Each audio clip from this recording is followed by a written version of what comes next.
llevaron a una habitación de la cual nunca he sabido el color de las paredes. Lo que sí sabía era que era una habitación de 9 pasos y que incorporándome así con mis hombros, porque estaba con las manos atadas a la espalda, más o menos eran unas 4 veces mi cuerpo. Y entonces allí, bueno, como les digo, estaba con las manos atadas a la espalda, tenía solamente la mitad de un colchón y una frazada, vamos, algo que parecía una servilleta más de gruesa, ¿no? Y sin luz. Tenía 2 puertas, una externa y una que era la puerta propiamente del lugar, del cubículo. Por debajo había un espacio, más o menos de unos 10 o 15 centímetros, y claro, allí estaba totalmente aislado.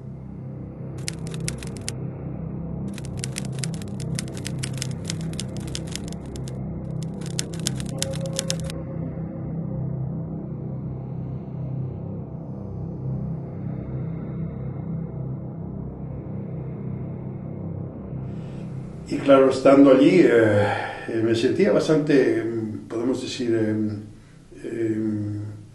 pues no solamente acongojado, sino, es decir, viviendo una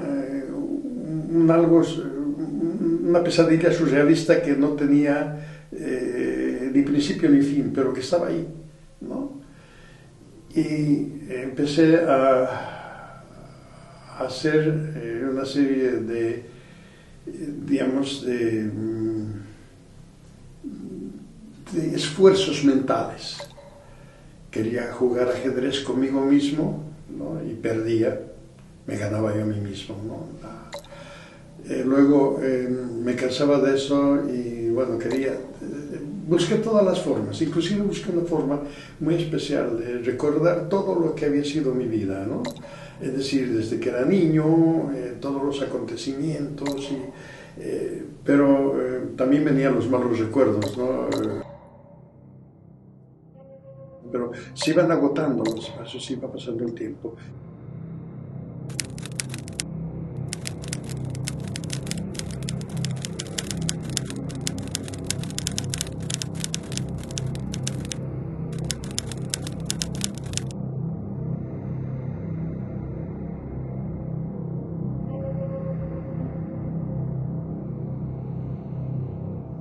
Y claro, tenía una forma de determinar tiempo. En la mañana me traían algo, por ejemplo, que parecía el desayuno, ¿no? Una taza de algo caliente, o tibio, con un pedazo de pan, eso era el desayuno, ¿no? A mediodía venía una especie de sopa y prácticamente un plato seco, ¿no? El almuerzo. Luego venía en la tarde, como a las 4 o 5 de la tarde, un té con algo de pan, el té. Y en la noche un plato seco. Pero eso significaba, bueno, ahora estoy de desayuno, almuerzo, te dicen la mañana, tarde, mediodía, tal. Pero comenzaron a cambiarme. Entonces me traían, por ejemplo, la parte del desayuno, ¿no? Y al cabo de 10 minutos me traían el plato seco. Es decir, desayuno, plato seco, desayuno, cena.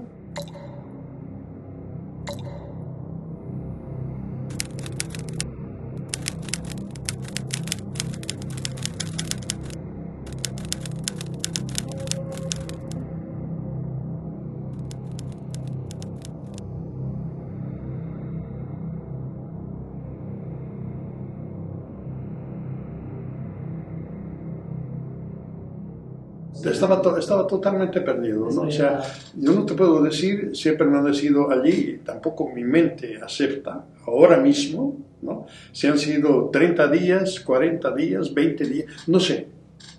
Es decir, he perdido totalmente la noción del tiempo. No he querido recuperarla tampoco. Y es una cuestión que lo he hablado con la doctora. Empecé a tener alucinaciones. Ese poder de la mente, ¿no? que salía a pasear. Si mi mente salía a pasear, me desdoblaba, iba afuera y me encontraba en la calle, ¿sí? Veía todo, sea por donde había pasado, por donde, qué sé yo, y me tranquilizaba. Pero luego a los minutos regresaba y estaba de nuevo en el cuerpo, ¿no? O sea,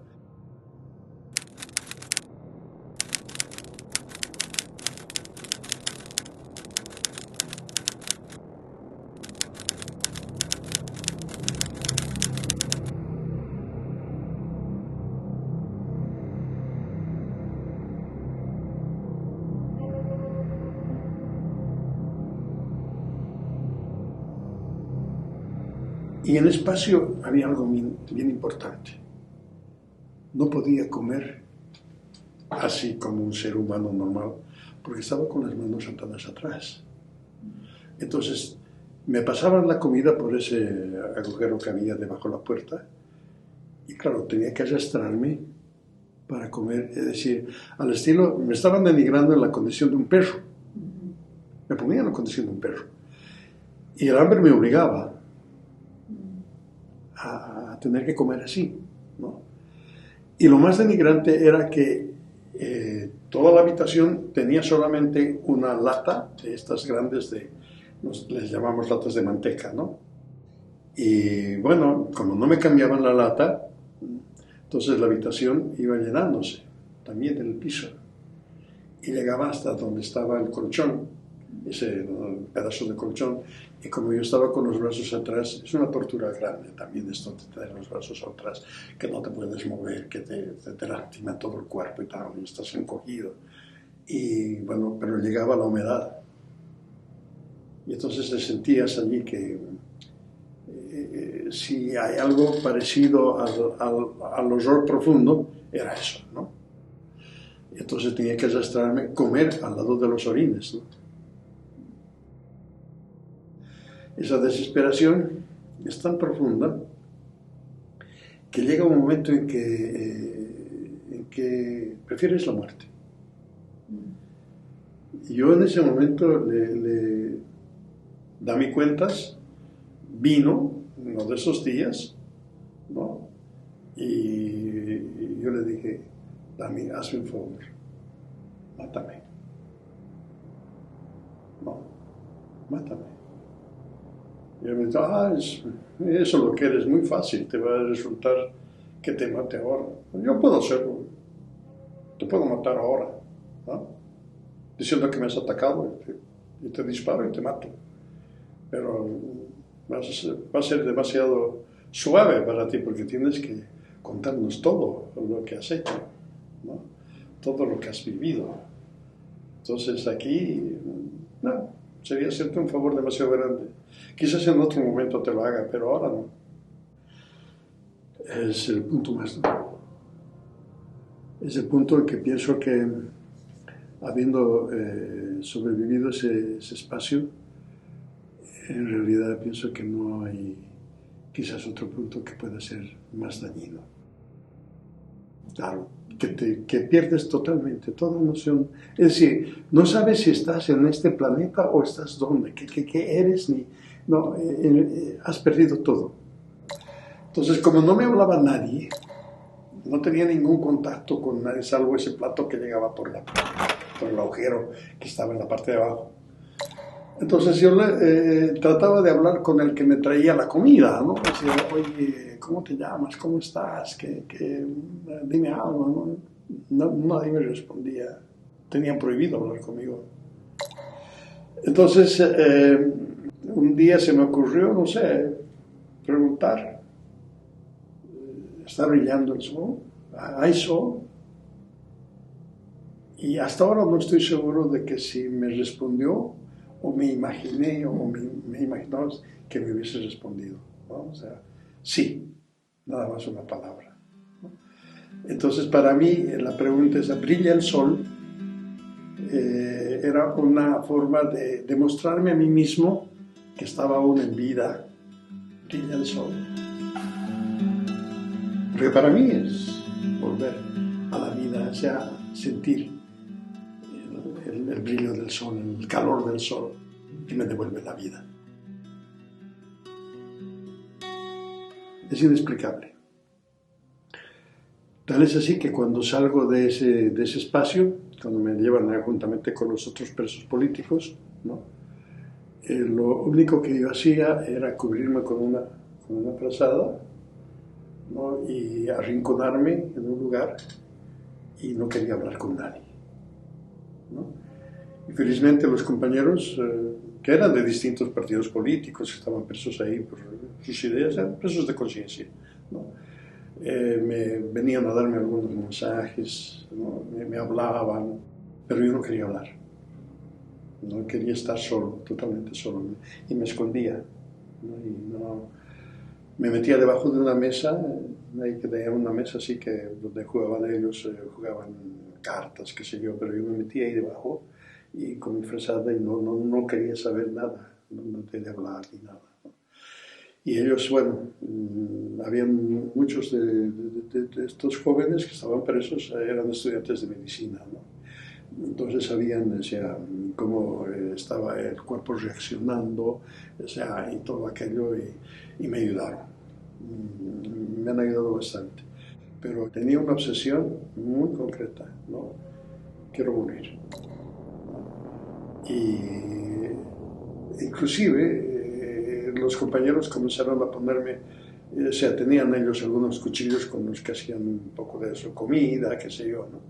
Y me ocultaban los cuchillos, etcétera, porque en realidad yo, aparentemente, por lo menos ellos sabían que estaba con una reacción de querer ya terminar con todo, ¿no? Bueno, entonces me sacaron de allí, comenzaron a permitirme visitas con mis familiares, o sea, y llegó un momento en que me dijeron, bueno, que estaba saliendo al exilio, que estaba yendo nada menos que al Brasil.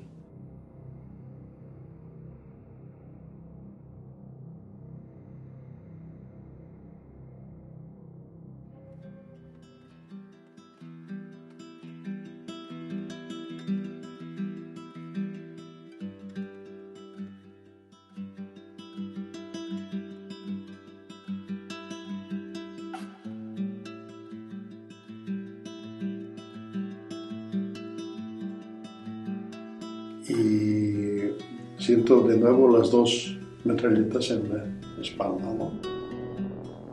Y bueno, ¿qué es lo que sucede, ¿no? Y dice, bueno, bueno, eran agentes del ministerio. Y me transportan a un lugar donde estaban apaleando a algunos jóvenes, ¿no? Y me meten con ellos y reconozco que eran mis amigos.